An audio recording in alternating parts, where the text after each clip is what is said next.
Olá, como estão todos? Eu estou bem, graças a Deus. No vídeo anterior, nós falamos das necessidades educativas especiais de alunos com deficiência visual. Neste vídeo, vamos falar das necessidades educativas especiais de alunos com deficiência auditiva. Havemos de ter a oportunidade de dar alguns conceitos do que é audição, a deficiência, as prováveis causas, os tipos de deficiência auditiva, os comportamentos típicos que podemos identificar numa sala de aula inclusiva. E já no final, havemos de ver algumas estratégias que o professor pode adotar para ajudar de forma pedagógica a esses alunos. E voltando ao tema, falar de necessidades educativas especiais de alunos com deficiência auditiva, primeiro vamos falar da própria audição.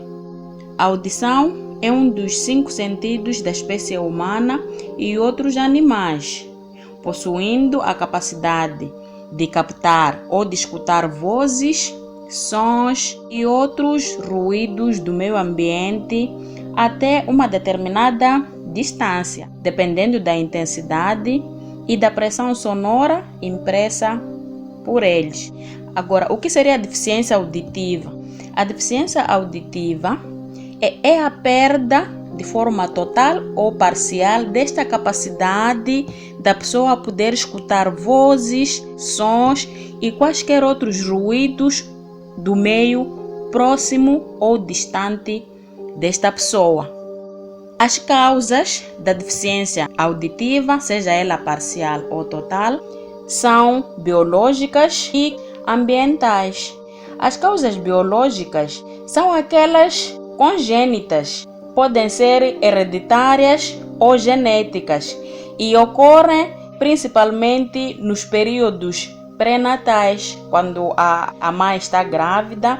A criança pode apresentar alguma malformação genética e por causa de lesões ocorridas durante o nascimento, durante o parto e outras situações. Temos também a causa ambiental. Causas ambientais são aquelas que são adquiridas ou que ocorrem após o nascimento ou ao longo da vida, devido a alguns fatores como acidentes, doenças, exposição prolongada de ruídos muito altos, consumo de drogas e outras situações que fazem com que a pessoa adquira a deficiência auditiva durante a vida. Nós dizíamos que a deficiência auditiva total ou surdez é quando a pessoa apresenta dificuldade definitiva ou incapacidade permanente, irreversível, de ouvir vozes e outros ruídos no seu meio. Estas pessoas, a sua comunicação com outros ouvintes ocorre através do uso de língua de sinais e de outros recursos visuais. Também usa-se intérpretes para poder interpretar aquilo que são as aulas, ou no ambiente de trabalho tem de haver um intérprete que facilita a comunicação. Deficiência auditiva parcial é quando a pessoa apresenta dificuldade parcial, neste caso não total, de ouvir ou escutar vozes, sons, ruídos à sua volta. Estas pessoas podem se comunicar, apesar de ter dificuldades, oralmente. A capacidade auditiva de qualquer pessoa com baixa audição só pode ser determinada ou diagnosticada por um médico otorrinolaringologista ou alguém autorizado. A baixa audição tem níveis, tem graus, dependendo do comprometimento da capacidade de ouvir. E para medir este nível, é preciso que seja determinado por um médico otorrinolaringologista, mediante o uso de um aparelho chamado audiômetro. É com este audiômetro que é possível medir a capacidade auditiva de qualquer pessoa e que os graus podem ser leve, moderado, severo ou profundo. E quais são os sinais típicos que nós podemos identificar numa sala de aula. Nós falávamos que para determinar o grau de comprometimento tem que ser um médico e não o professor. Mas o professor já tem que procurar saber quais são as necessidades educativas especiais que provêm desta deficiência. E para poder saber quais são essas necessidades, ele tem que prestar atenção a algumas atitudes, a alguns comportamentos que a criança vai apresentando durante as aulas numa sala inclusiva. E são essas dificuldades que já interessam ao professor para poder ajudar este aluno a aprender da melhor forma possível.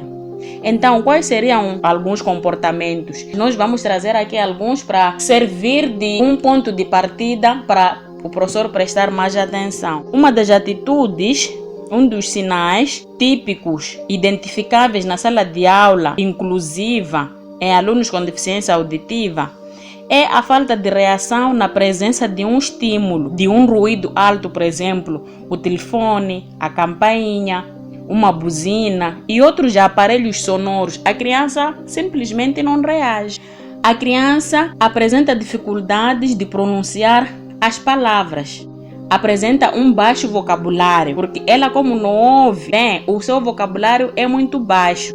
A criança, quando a chamam, ela tende a não responder. Não responde quando chamam pelo seu nome.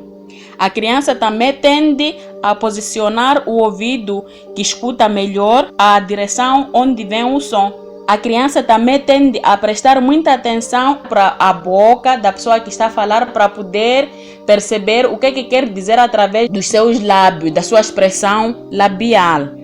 A criança apresenta dificuldades de perceber palavras, conversas, sons. A criança emite uma voz muito alta em ambientes ou em momentos que não são justificáveis. Num sítio em que não precisa falar muito alto, a criança tende a falar com uma voz muito alta. E alguns espaços que já precisam que ela fale alto, algumas já não falam muito baixo.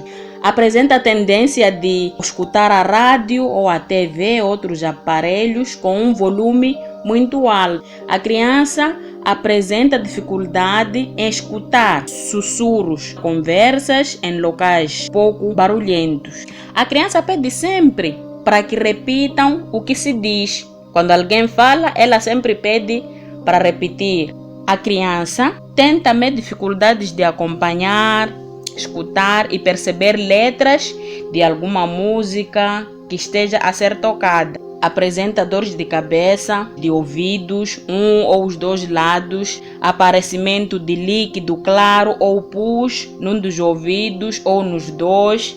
A criança apresenta um certo desinteresse, preguiça. A criança fica desconfiada, como ela não ouve bem, então a tendência é desconfiar se a pessoa está a falar consigo ou não. A criança é meio retraída, ela procura estar no seu canto sozinha.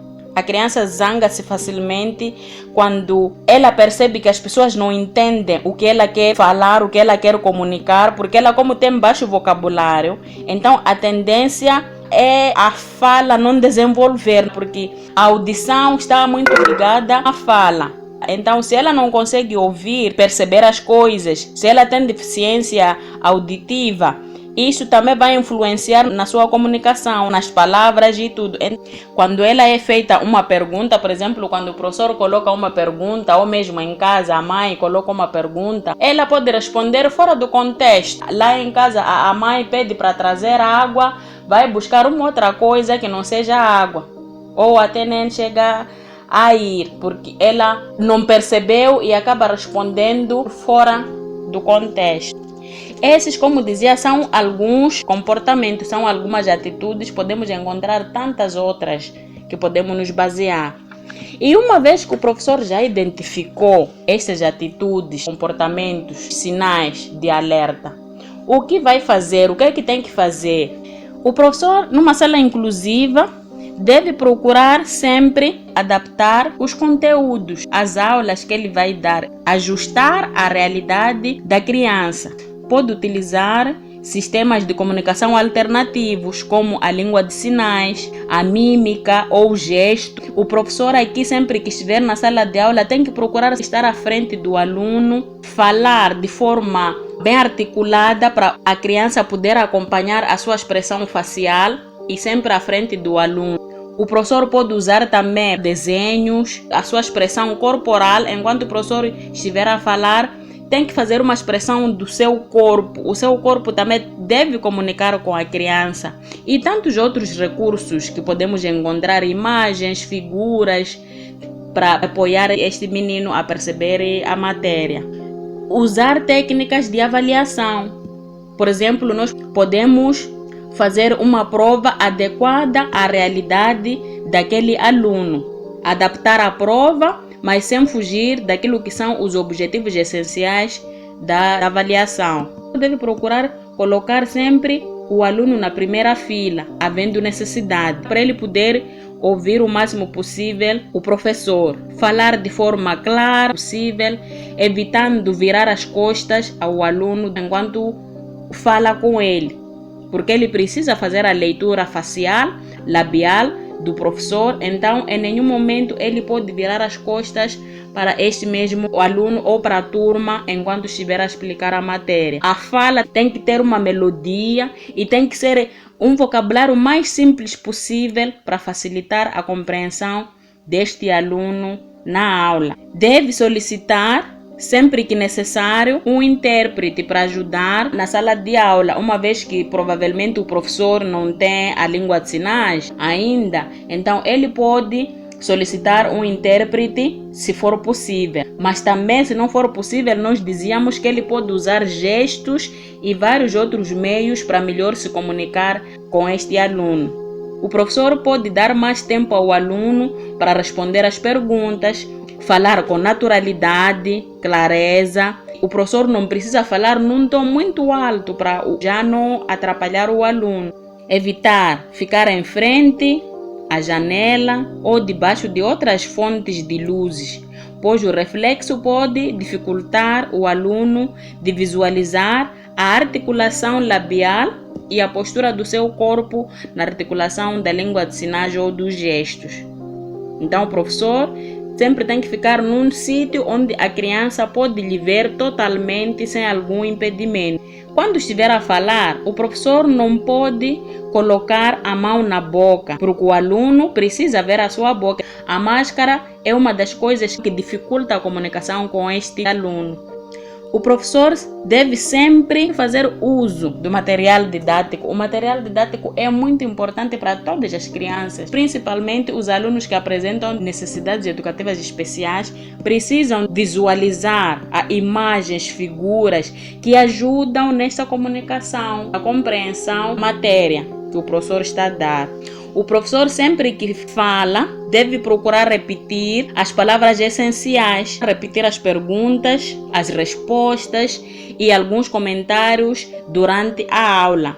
Escrever no quadro com uma letra bem legível, escrever no seu caderno algumas datas, algumas informações importantes para assegurar que todas elas foram entendidas pelo aluno. O professor deve elaborar textos curtos, simples e objetivos, que não cansam a atenção. O professor deve incentivar a produção de textos escritos, como redação, composições, ditados em língua de sinais, para facilitar este aluno a aumentar o seu vocabulário. Então, nós trouxemos aqui algumas estratégias que o professor pode usar para ajudar este aluno. Como dizíamos, dependendo do caso, o professor vai encontrando maneiras ou estratégias, outras formas de ajudar esse aluno. O importante é prestar atenção, identificar qual é a dificuldade deste aluno e o professor tentar encontrar estratégias, formas para melhorar a qualidade da aprendizagem deste mesmo aluno como os outros. Eu espero sinceramente que tenha ajudado. Por hoje vamos terminar por aqui. Inscrevam-se no canal, compartilhem com os vossos colegas, porque estes vídeos são para ajudar o professor dentro de uma sala de aula inclusiva no atendimento de alunos com necessidades educativas especiais. Qualquer dúvida que tiverem, aquilo que eu puder, vou ajudar. O próximo tema, vamos falar de alunos com deficiência mental e até a próxima.